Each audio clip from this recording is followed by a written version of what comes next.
मित्रों नमस्कार, जय हिंद।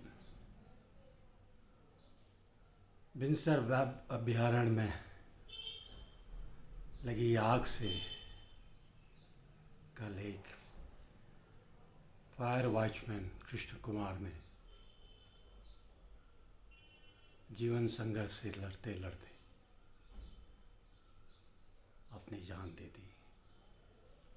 अभी तक इस घटनाक्रम में 5 लोगों की मृत्यु हो चुकी है और 3 लोग अभी भी एम्स में जीवन और मृत्यु के बीच में झूल रहे हैं। डॉक्टर अभी भी सभी को खतरे से बाहर नहीं बताते हैं, एक ही तो क्रिटिकल पोजीशन बताते हैं। एक तरफ अपनी जान को जोखिम लेकर वन विभाग के कर्मी अपना जीवन दांव पर लगा दिया और दूसरी ओर प्रदेश की सरकार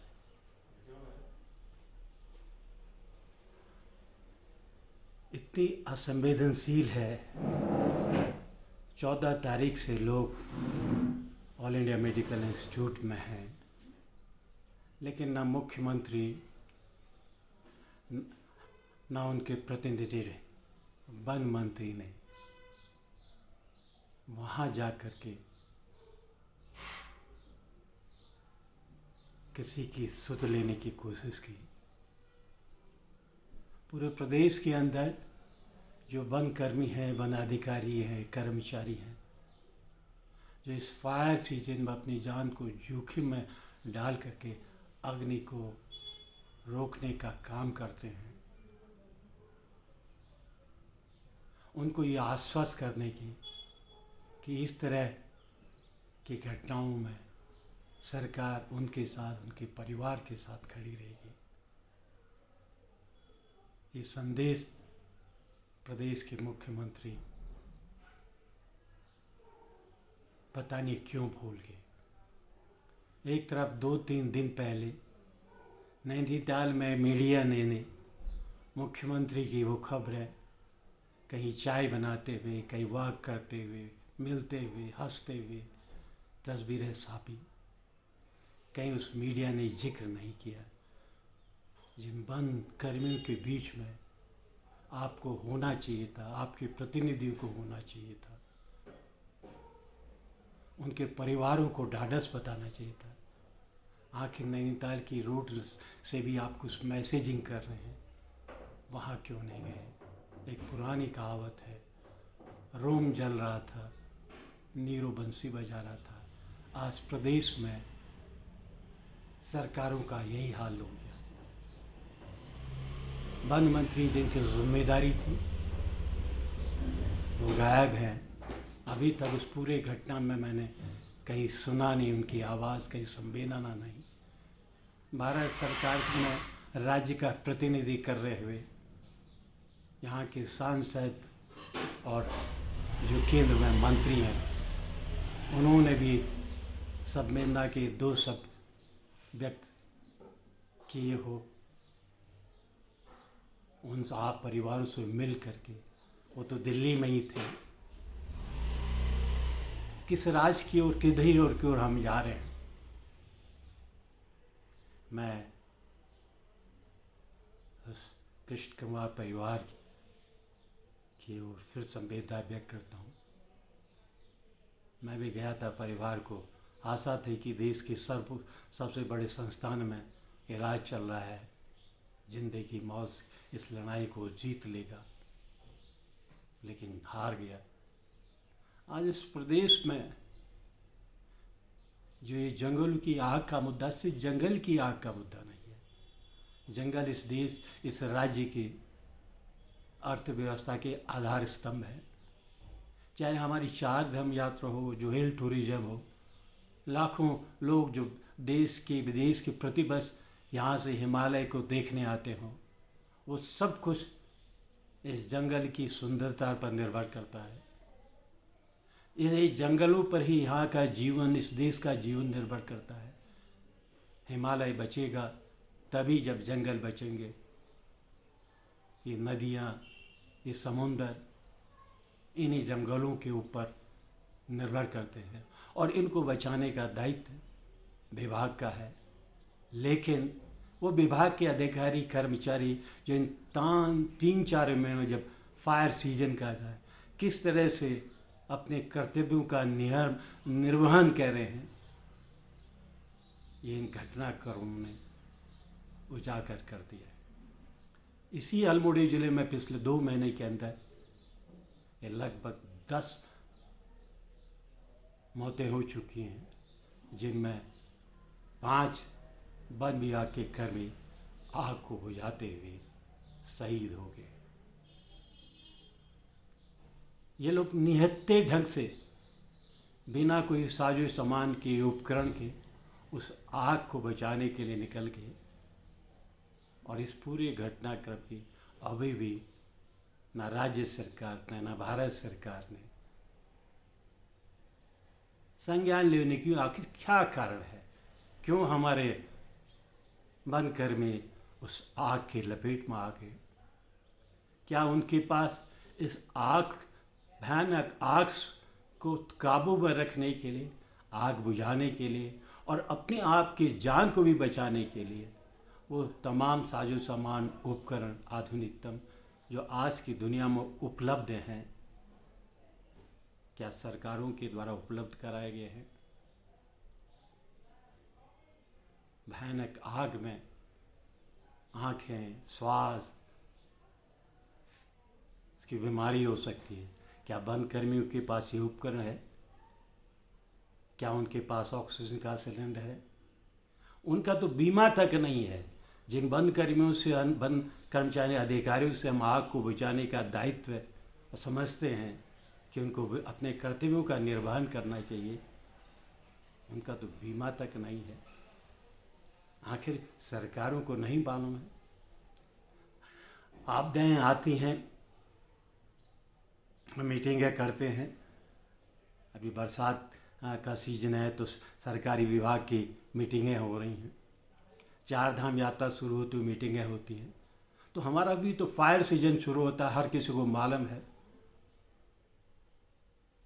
अप्रैल और मई और जून के विशेष ये 2 महीने आग के लिए सबसे बड़े खतरे के सबक कारण बनते हैं।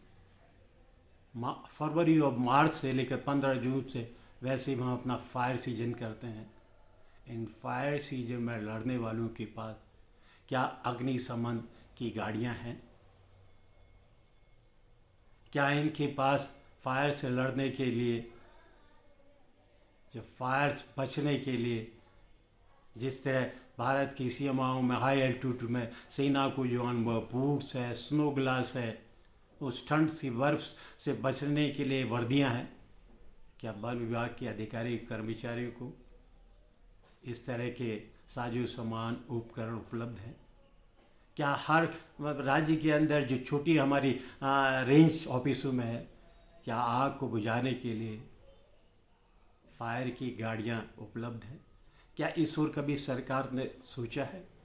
जबकि पिछले 4-5 सालों से आग की घटनाएं बढ़ रही थी। उत्तराखंड और हिमाचल विशेषकर आग के लपटों के शिकार थे, जहाँ पिछले 3-4 सालों में घटनाक्रम बढ़ रहे थे। क्या भारत सरकार की जिम्मेदारी नहीं थी कि राज्य में इस पर बढ़ती हुई आग की घटनाओं को कैसे रुकाया जाए? पार्लियामेंट में भी ये सवाल कई बार उठ चुके हैं। मैं ज़्यादा ना कह करके फिर राज्य के लोगों से, तमाम लोगों से, ये राज्य की अर्थव्यवस्था के मुख्य धारा यहाँ के जंगल है।